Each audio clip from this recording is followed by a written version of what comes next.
Welcome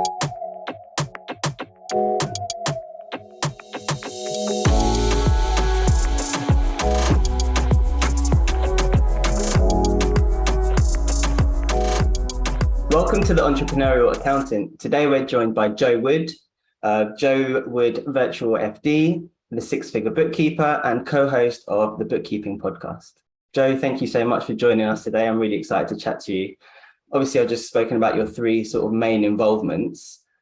Tell us a bit more about them and whether they sort of interact with each other.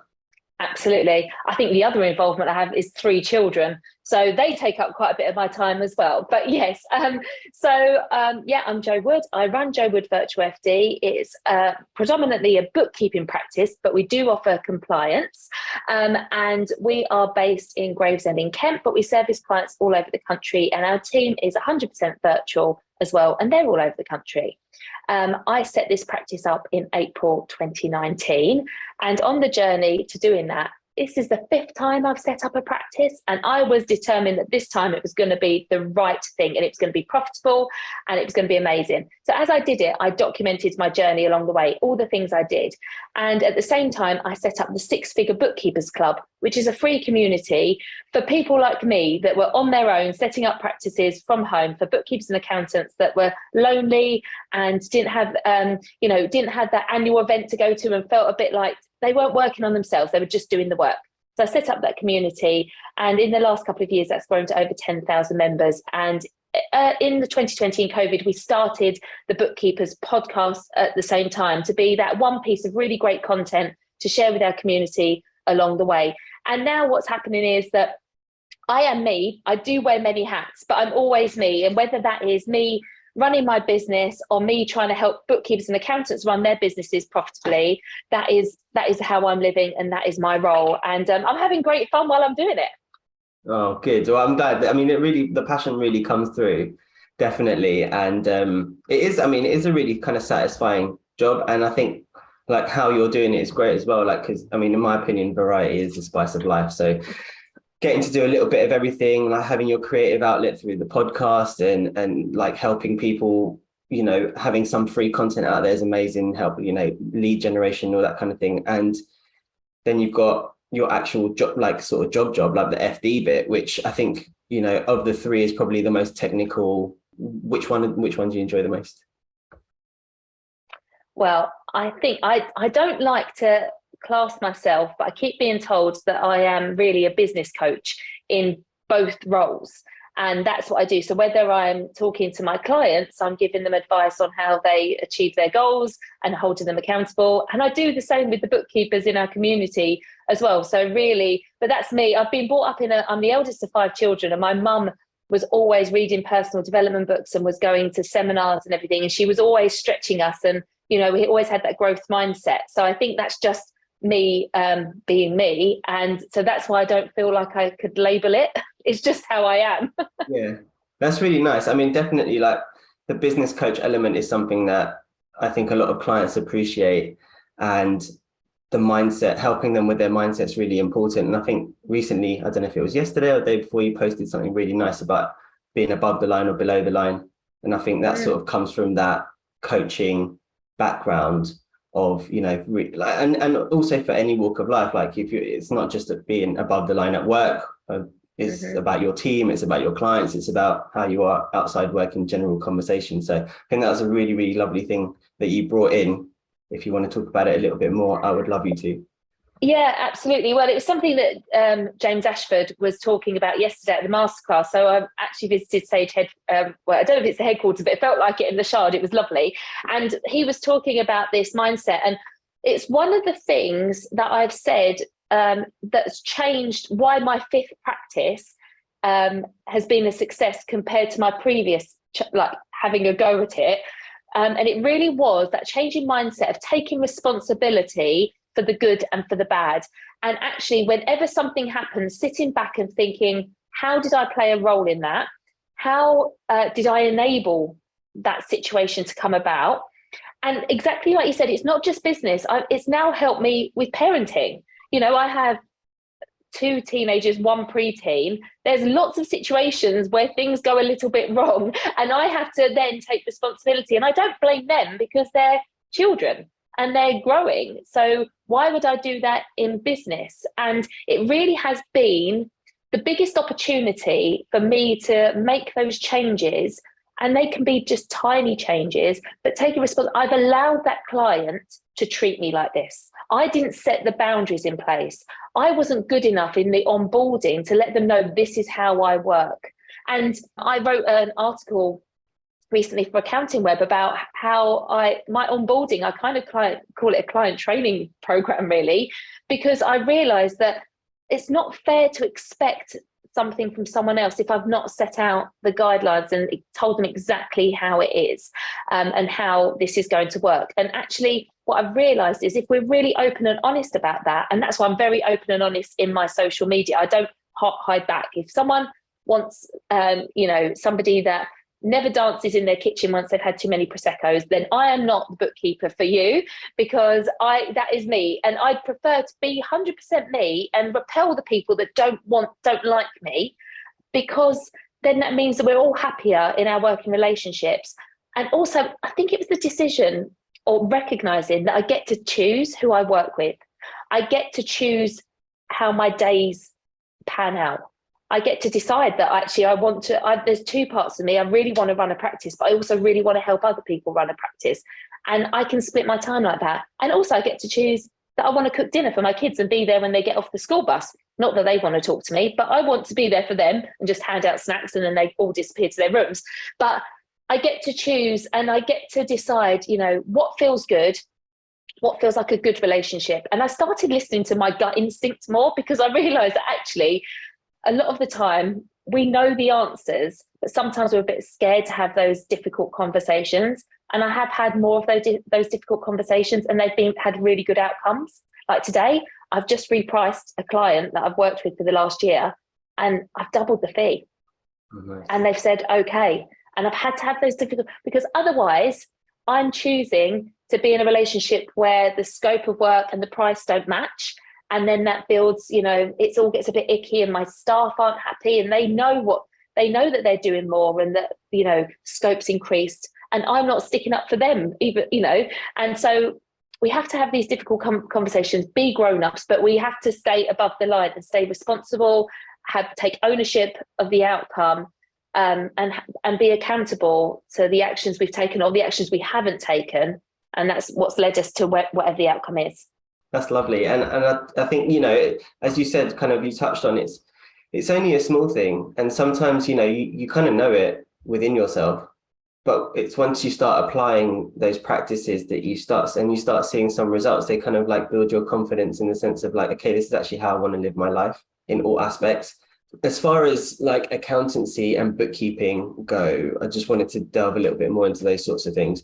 Do you feel at all that the lines between what a bookkeeper does and what an accountant does are blurring at all as sort of time goes on and technology evolves and what clients want changes? So absolutely, it could be seen like that. And, as I say, I have a full end-to-end service in my practice, but I don't do the compliance. I employ a qualified accountant to do the compliance. Where I see a bookkeeper should be evolving is obviously having those daily, weekly touch points and making sure that the records are up to date, but then starting to have the conversations about what the bookkeeping means. And that is the bit which both accountant and bookkeeper can do, but lots choose not to do. They hide behind the screen and think, all I've got to do is get this bank reconciliation done. All I've got to do is get this VAT return done. So this is where it could blur, but not many are doing it. Or if they are, they're not doing it enough, in having the conversations more frequently enough. Today, again, the reason that the client has just doubled his fees, I've said to him, quarterly management accounts and cash flow forecasting and the conversations we're having at that point is not enough for your business. You're growing. When we have these meetings, they go on for such a long time because there's so much to cover. I'm saying that, and I recommend that we do this monthly, and they've gone for it. Hence why the fee, the scope has changed, and their fees have increased, but they've seen the benefit of that. And we want to be there as part of the business and really holding them accountable to the goals they've set for themselves. And that's the power. If you take the numbers and interpret them in a way that align towards their goals, then you can have really interesting conversations. And bookkeepers and accountants can both do that. Bookkeepers, obviously, their role is different, and that's why I love, someone once said to me, you could have a multi-six-figure business by being a bookkeeper. And I was like, well, I'm happy with that. Why do I then need to go and do so many more years of training? I'm happy to outsource. So I outsource the accountancy.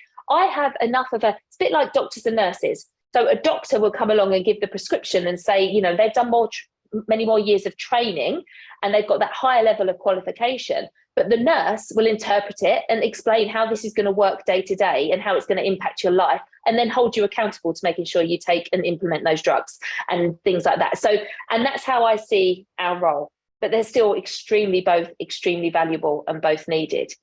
I think traditional accountancy firms, maybe they can provide more of the service, but maybe they don't focus enough on the bookkeeping to be able to give that regular touch points. Daily, weekly bookkeeping enables you to turn around monthly management accounts really quickly and actually get some numbers out there and have those conversations that are relevant and timely and accurate. And so bookkeepers can provide that, but then maybe you're a bit nervous about having those conversations. So I think there's room for everybody, and I want everyone to work together really well. And that's why our community has both bookkeepers and accountants in it. And there's loads of cross work that's being done. Know where your expertise are, know where you're really good, and work to them, and then signpost people to other people that are really good at their craft. I don't want to learn and know everything about tax. When my accountant says to me, this is what it is, here's the CT600, this is the I can explain it. I know exactly what it means. And then what I do is help my client have a payment plan or a savings plan and hold them accountable so that they make the payment. So, and that they've got no stress and no brown letters that are, that's how I see it working. So yes, I believe there are differences and that's okay, but there's still loads of value for both. Yeah. I mean, I really like the analogy of a doctor and a nurse. And, like having kind of maybe less contact with the accountant who maybe is a little bit more strategic or may have a little bit more insight into what, for example, like disclosure, what disclosure implications are for what you're trying to do, or, if you go overdrawn on your director's loan account, like how that's going to look and why you may or may not want that. Or if you, decide that you're going to have loads of expenses in a particular field, like how that may impact how HMRC view it. And I think, the lovely, and they might just say, look, this is what you need to do. And the lovely thing that you said is that bookkeepers are the ones who are going to hold them accountable, because they're kind of like maybe the go-between in certain instances between the accountant and the client, have more contact, have more maybe like an intimate relationship. That's not to say it doesn't happen with accountants. We've got loads of clients who I love and I speak to every day and all that kind of stuff. But yeah, as big picture, I think that works really, really well. One sort of thing that crossed my mind was that sort of recently, the words advisory, trusted partner have become really kind of almost buzzwords about like setting yourself apart. They do set you apart, but lots of people are using them. So it's a little bit kind of difficult then to tell apart the people who are putting themselves out as those people. That being said, do you think that if you have, an accountant and a bookkeeper who aren't working under one roof, that too many people providing advice can sometimes sort of spoil the broth, or can lead to conflict? Because I've experienced it not so much with bookkeepers but more with tax advisors, I'd say. So I think that would be a case of making that decision at the beginning of the relationship. How is this going to work? What parts are you going to be advising on? We actually have WhatsApp groups with our clients, because a lot of our clients, we do have quite a big niche in the salon industry, and they never sit in front of a computer. So sending them emails is absolutely pointless, but send them a WhatsApp, they'll send you a voice note or WhatsApp back. And our accountant actually is part of those WhatsApp groups, so that he can see what we're giving and we can tag him in it if it's like, actually, this is something that he needs to give you some advice on. This is beyond our scope. and then we just help implement it. So that's how we have worked it out. But absolutely, I have, at the beginning of my career, I was a bookkeeper that had outsourced work from accountants, which meant for me, I didn't get to choose my ideal client. It was whoever the accountant needed me to work on. And that didn't work well for me. That is one thing that over the years I've realised, and I know that lots of people say, oh, when you start out in bookkeeping, go and find an accountant that can outsource your work. And yes, it does, it can help. And I'm glad I did it in a way, but it also brought, it was the accountant's ideal client, not my ideal client. And then I would get so many different industries and so many different software packages and so many different ways of working that for me, I think that made me feel inferior, fill me up with imposter syndrome, felt like I didn't really know what I was doing. But when I realized that actually in my practice now, we streamline with regards to software, we take our clients on a very clear abstract journey. And as I say, we do have a niche, about 60-70%. We do have loads of other clients as well, but we have a big, strong industry niche as well. It means all my team as well are growing in knowledge in that area, and it builds our confidence. And also having the accountant talk to us all and explain to us all what he's explaining, why he's explaining, what does the overdrawn director's loan account mean? How do we help our client get out of that situation? And so we learn along the way to help with that. And he offers advisory and we offer, I just offer chat advice. It's as I would my best friend, as I do my best friends. Like my friend's just started up a tutoring business. She's like, I'll buy you a Chinese. Can I just ask you all these questions? And that's exactly how I would be with anybody. You need to know what you're really good at. And don't ever be given advice if you're not sure. But also, do you know what? The best way is answer questions with, do you know what? I don't know, but I'll go and find out. And go and find out. That is another form of advisory. And whether it is you go to the accountant that might know more, and then you can just interpret it back to the client, you're going to start taking that knowledge on for yourself and be able to apply it along the way. But, I love reading books as well. And I think I've been for 3 days at events like seminars and learning, and I think there's so many different ways that we can impart our knowledge. And so exactly that, I learned that from James Ashford yesterday. I've shared it on LinkedIn today. It's my interpretation of what I was taught. I'm not saying I'm an expert. I said he told me, but it's just me sharing it, and then it becomes part of your knowledge going forward. And if we don't share that with our clients, then I think we're being pretty selfish.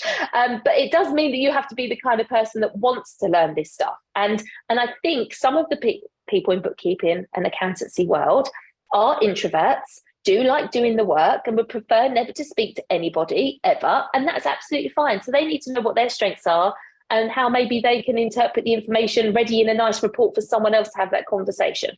Absolutely. I mean, what you're sort of alluding to is that I think from what I take from it is that there is a scope, or there is a role for somebody who doesn't do any accountancy work almost, and who just sits there and says, do you know what? I've done the exams, I've done this, the other, I've got the experience. I know exactly what this means. I'm just going to talk you through it. Like you said, with your mate and the Chinese food, like that. I don't do anything anymore. I don't do any bookkeeping or accountancy anymore. You don't do anything. I don't do any. No, that's it. Almost the most value at the same time, despite the fact that you're not doing any of the technical work. Arguably, it's the most high value job that you have in your business.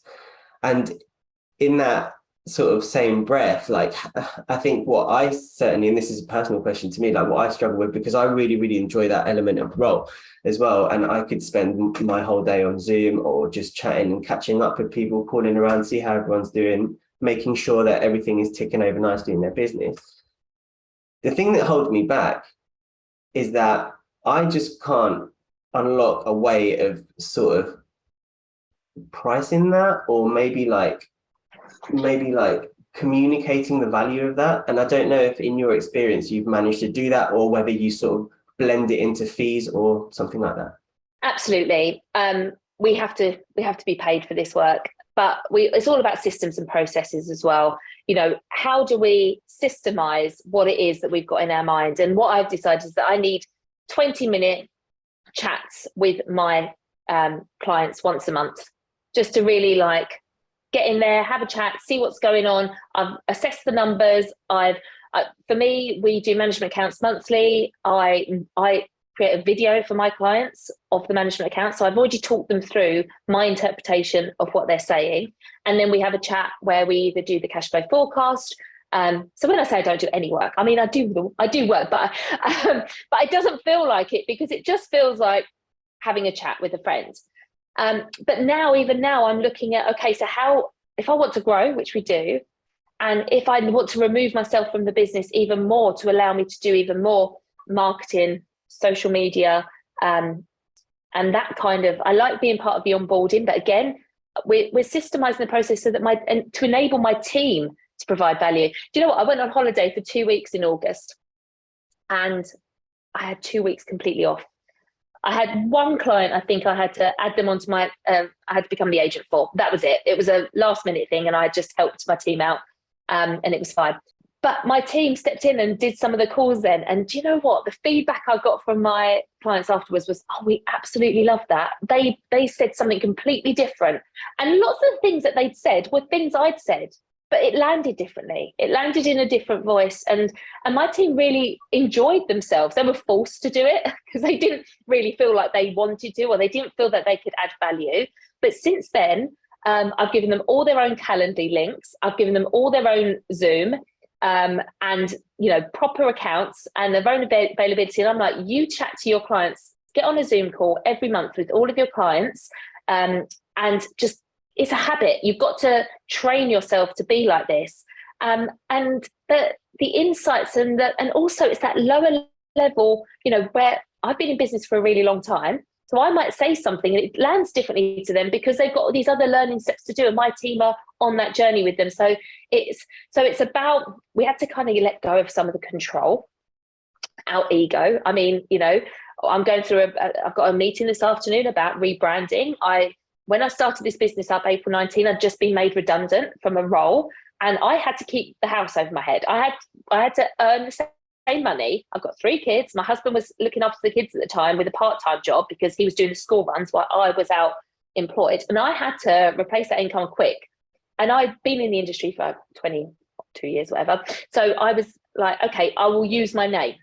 And the business has grown, and now there's 11 of us, and I'm like, I don't want the business to be my name anymore, because I need to remove myself slowly out of this business, because a business is a profitable enterprise that runs without me. If I have to be there all the time, it's not a true business.